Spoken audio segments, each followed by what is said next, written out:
Cello? Oh, Yeah. you know what someone said to me the other day, man? They were gonna say, I'm gonna do something right now, but instead of doing that, they said, I'm gonna do something right meow. How do you like that? I don't. You don't care for that? Anything with meow, I don't like. I also remember when I was when I was in high school, me and my buddies got into making. I hope you don't mind this youth school for business school student. Just enjoy the humor. Man, when I was in high school, me and my buddies got into making. We had graphic arts, and we got into making funny shirts. Okay. When I was in high school. Nice. So I think one of my favorite one was my buddy. He had the shirt that said "Prepare for the worst." But worst was spelled W-U-R-S-T, like bratwurst. Yeah. And it had a picture of a hot dog. Prepare for the worst. That's better than the meow thing. Yeah, not bad. I'm trying to remember. We had another one with like a moose or something like that. It was good. Anyway, you have to take my word for it. All right. Yeah, I'll take your word. So the topic of this lesson is, how do you know if your idea is a good idea? You were just giving us an example, Zach. What was your idea that you had? Well, some friends and I earlier this year started a web design business, but it did not really pan out. Okay. So I closed it, but what we did was our automation service. Yeah, that's a good service. Yeah, exactly. Yeah. And so my thing is, I closed that business because I realized there wasn't a future in that. Yeah. But the automation portion of it, I'm still doing myself. Yeah, nice. And you just did a job for us as well. Right. So this is a good example of how you know whether or not your idea is a good idea. I mean, unfortunately, there's not a way to know if an idea is a good idea or not without going to market with it. Right. Without going out and trying to sell it for people. And actually, have you ever heard the expression, talk is cheap? Mm-hmm. So it almost doesn't even work to ask people, like in a survey, hey, what do you think about this idea? Right. Because, hey, that sounds like a cool idea, right? Yeah, for sure. Yeah, but what really speaks is action.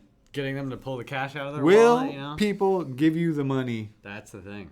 Yeah, so I can give you an example, too. I got an accounting firm, so I own an accounting business. And so for a super long time, we had I wasn't growing the business at all. Mm-hmm. I wasn't even thinking about it. I just was taking people on like word of mouth, and every once in a while somebody new would find us. Right. And so I had the idea. This would be about 2 years ago now.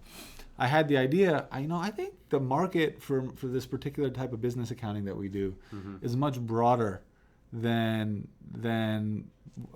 I've previously have thought. So you know what? I'm going to go out and start selling door to door. I went out and started knocking on doors, and we started signing up people. Like I signed up like 13 people in the first month.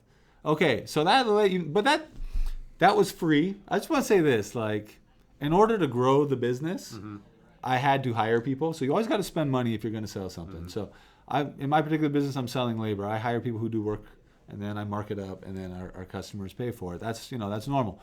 But the testing of an idea can be done pretty affordably.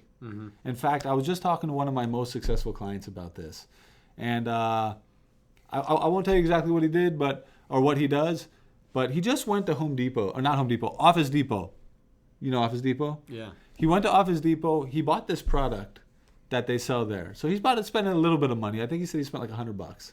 He just bought the product that they sell in Office Depot because he thought he had an idea that he could sell it door to door. And so he bought it, and he just went out and started selling door to door. And in like 20 minutes, he sold everything he had bought at Office Depot. He lost money. He lost money. Okay. Like he bought the stuff for like $20 and sold it for $15. But he's like, okay, but I can sell this for $15. Like it just took some courage and some testing. So I think really, if you want to know if you have a good idea or not, you got to test it. Nothing can happen. You won't know anything by thinking about it. Right. Like, or talking to people. You won't know until you really hit the market. And I would say even like just putting up a website, you're not really testing the idea. No. Because people might not visit the website. Yeah, how are they going to find it? So if you might actually have a pretty good idea, but if you don't go out and actually talk to people and see if they'll buy it, you just won't know. So you really got to go out and try to sell it. So anyways, to go back to this guy I was talking about, so he spent like $100 He tested it out. He's like, all right, there's a clear market for this at $15. So then he just started doing research, and he found a manufacturer. And he said, can you manufacture this for me for $8.50? Yeah. And he was like, yeah, we can do that. So then he didn't have to keep going to Office Depot. But that's a manufacturer requires quantities. He had to buy 1,000 units or something like that. But you could lose a little bit of money. I mean, he didn't lose that much. If you spend $100 and then each unit is whatever, 15 or something, he only lost like $20 when it was all said and done. But he tested the idea. He found out that there was a real market for it. You could do this with anything. Really, you can do it with anything. Just go to the store, go to Costco. We were talking about Costco, and just buy anything. Buy anything at all, and then go out and see if you could sell it to people. That's a pretty good way to test an idea. Yeah, then you just make it yourself. Yeah. Now, as far as the good. automation goes, the thing is, you're not like a real salesy guy. Right. So you gotta find someone who likes selling stuff. I think that might be something you got to do. The situation. Yeah, but if you're a business owner and you don't like selling stuff, you got to get a partner.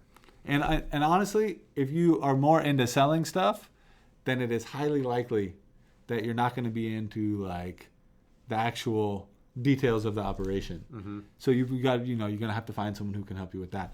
I'm getting off track. That'll probably be something for a future episode. But geez, I feel like there's some saying about, is it your heart can be traitorous, or is it your mind can play tricks on you? It's your heart. Is your heart? How's it go? Do you know the saying? The heart is treacherous. Is the heart is treacherous? All right. So the heart is treacherous. So you might just feel in your heart like, dang, people are gonna love this. Like I could just feel it. Like there's something there. But that could be your heart doing treachery on you. That could be your heart treacherizing you. you know? Being treacherized. Yeah. Undergoing treacheration, you know? Treacherization. It could be a case of treacheration. That's a real thing. That's a real, I'm telling you, talk to your doctor. Treachery, if you feel pain in your chest. Yeah, WebMD, look it up. That could be treacheration. You should look that up. I mean, that can be a really serious thing. Especially if the treacheration is telling you to like spend it, like go all in on this idea. You know, it's like go all in. So for me, when we started doing the accounting business, I'm just doing a lot of clapping and a lot of this kind of stuff. It's like quiet clapping. It's though, like, it's it's the fingertip claps. It's the fingertip. So when we went all in on, so I went out in the first month and signed up a bunch of people. It was like, wow, that went pretty fast. And so then, I knew I had to hire people. I was able to spend money in advance of the business that I had. And so I would say probably something similar with your washing machine business too. Once you buy that first machine, it's not that expensive, right? And you fix it and you sell it, you're like, well, dude, I could go ahead and buy 5 machines, right? There's people. Yeah, but you wouldn't want to just buy 5 machines right off the bat. You want to, or is that what you did? No, You tested a little bit. I basically, every time I sold one, I took their old one, but then I just bought another one. Yep.